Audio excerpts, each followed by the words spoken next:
the design of planned attacks on buildings inside the U.S. and how operatives were directed to carry them out.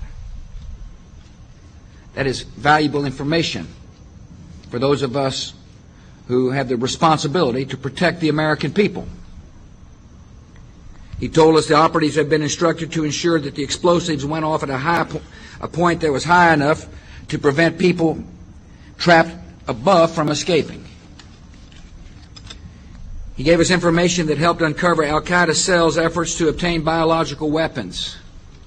This is Building 7, a 47-story skyscraper that fell on the afternoon of September 11th. The government says that fire brought it down. However, 1,500 architects and engineers concluded it was a controlled demolition. Over 6,000 of my fellow service members have given their lives. And thousands of my fellow first responders are dying. I'm not a conspiracy theorist. I'm a structural engineer. I'm a New York City correction officer. I'm an Air Force pilot. I'm a father who lost his son. We're Americans, and we deserve... I lost my husband. My son. My uncle. My nephew. September 11th, 2001. Most people don't know a third tower fell that day. The government says fire brought it down. The collapse of World Trade Center 7 was primarily due to fires. I, along with 1,400 other architects and engineers, have found the government's conclusion to be physically impossible. Impossible. We need the truth about what happened that day. Go to rememberbuilding7.org. Why it fell, why it matters, and what you can do.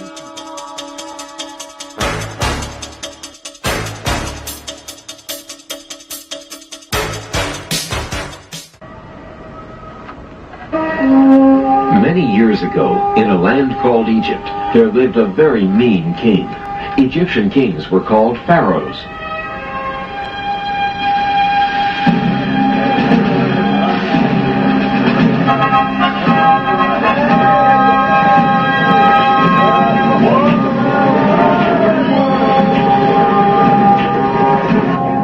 The story begins with the Egyptian pharaoh ordering the deaths of all Hebrew baby boys. Oh no! They won't get my baby. I'll find some way to save him. The Hebrew mother of baby Moses tries to save him by hiding him in the bulrushes on the Nile River. What's that? A baby! When baby Moses is found by the princess daughter of the Egyptian pharaoh, the princess decides to raise him as her own son. Moses now has two mothers, a royal Egyptian princess mother and a non-royal Hebrew mother who hides her identity as Moses' Hebrew mother, gets a job as a servant at the palace, and helps the princess raise Moses. Why did the Bible omit the historical names of the pharaoh's princess daughter and the pharaoh? Their historical identities can be found by comparing the dates and events of the Bible story with factual Egyptian history.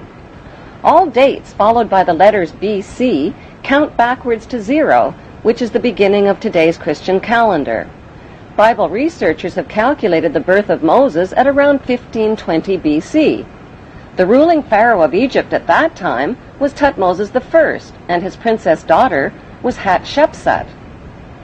Egyptian history verifies that Princess Hatshepsut married her brother named Pharaoh Thutmose II. But when Hatshepsut couldn't produce a male heir to the throne, her brother husband chose a non-royal mistress named Isis to produce a male heir and named their son Thutmose III. Hatshepsut raised the boy as her own son, even though Isis was his real birth mother. The Bible story of Moses closely matches the factual Egyptian story of Thutmose III. Even the names Moses and Thutmose are almost identical. In the Bible story, Moses gives up his big chance to be the richest, most powerful ruler in the ancient world to become a lowly, poverty-stricken Hebrew laborer. But wouldn't becoming ruler of Egypt and Canaan have been the most intelligent way to help his fellow Hebrews? The historical facts show that's exactly what Thutmose III did. Once he grew up to become Pharaoh of Egypt, Thutmose III organized military campaigns with his mighty armies and chariots and defeated the enemies of the Hebrew Hyksos who had settled in Canaan.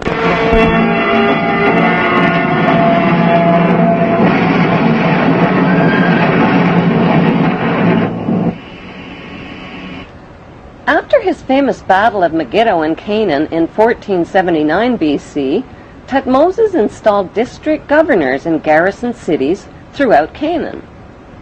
Did Thutmoses choose his district governors from the 12 Hebrew tribes named in the Bible?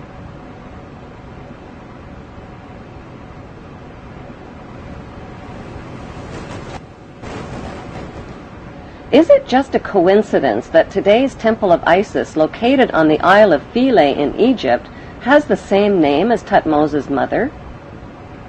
Some suggest that Thutmoses III built the original Temple of Isis to honor his Hebrew mother, who was named after the goddess Isis, and that the temple was later restored by the Ptolemy kings.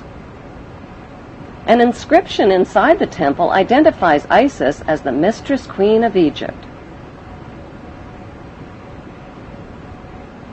Today, Thutmoses III is immortalized in stone in the corporate city-state of London, right next to his Egyptian obelisk honoring the pagan Egyptian god Amun.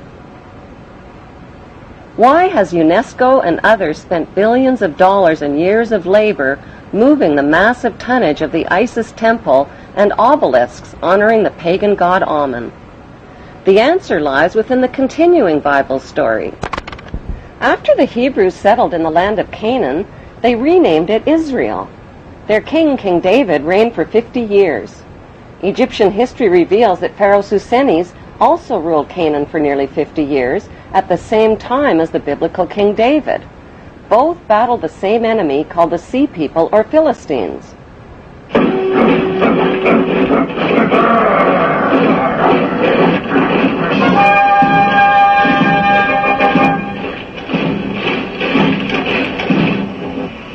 Both King David and Pharaoh Susenes had sons with almost identical names, Solomon and Simon. The name of biblical King David's son, Sol-Amon, means son for Saul, and O-M-O-N is an alternative spelling of Ammon. The name of Pharaoh Susenes' son, Si-Amon, means son of Ammon. Simon and Solomon reigned at exactly the same time and fought the same enemies in Canaan, called the Mitanni, the Hittites, and the Philistines. Pharaoh Simon's documented battle with the Philistines in Palestine and his capture of the Canaan city of Gezer clearly proves an ancient alliance between the Egyptians and the Hebrews.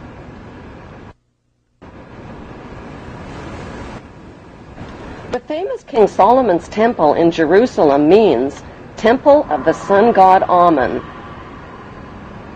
According to the Talmud, King Solomon used the dark power of his magic ring to conjure up demons to help him build his temple.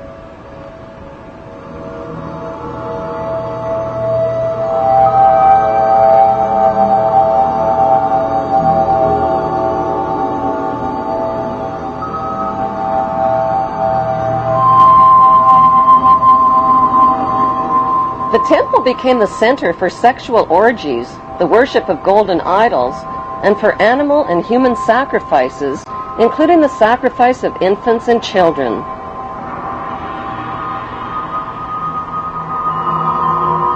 The biblical Ark of the Covenant was stored inside King Solomon's temple. The Ark had 4 gold rings built into its 4 corners, each representing the 4 corners of the earth over which descendants of the biblical Abraham are destined to rule. Since archaeologists claim the biblical King Solomon was no more real than the evil wizard Saruman from the movie Lord of the Rings, who built King Solomon's temple?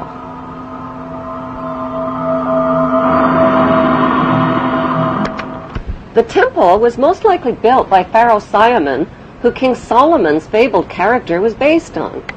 Today, all that remains of the temple is the Wailing Wall, where Israel's Jews still gather to worship in Jerusalem. Did the Hebrew authors of the Bible's Old Testament really expect readers to believe that Abraham lived to be 175? That his sister wife Sarah gave birth at age 90? That Moses turned staffs into snakes and rivers into blood? Why did the Hebrew authors of the Bible omit all of the important historical names of Egyptian pharaohs? Why did they mix up historical fact with myths and legends? The big question is, what did they have to hide? Researchers of both Bible and Egyptian history have concluded that the Hebrew authors of the Bible covered up the fact that the Hebrews and the Egyptians shared the same royal bloodline.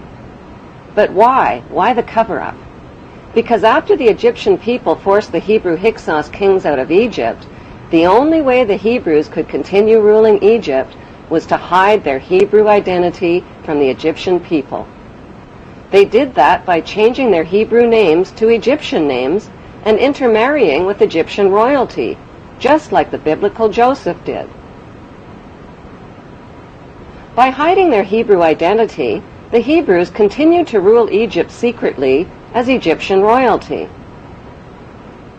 They worshipped Egyptian gods, followed Egyptian laws, and violated Jewish Hebrew laws.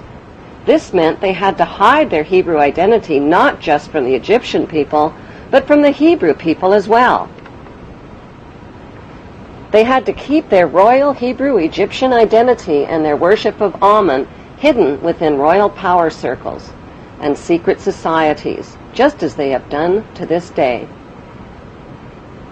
The world's biggest and best-kept secret is that the descendants of the Hebrew pharaohs of Egypt have ruled throughout history.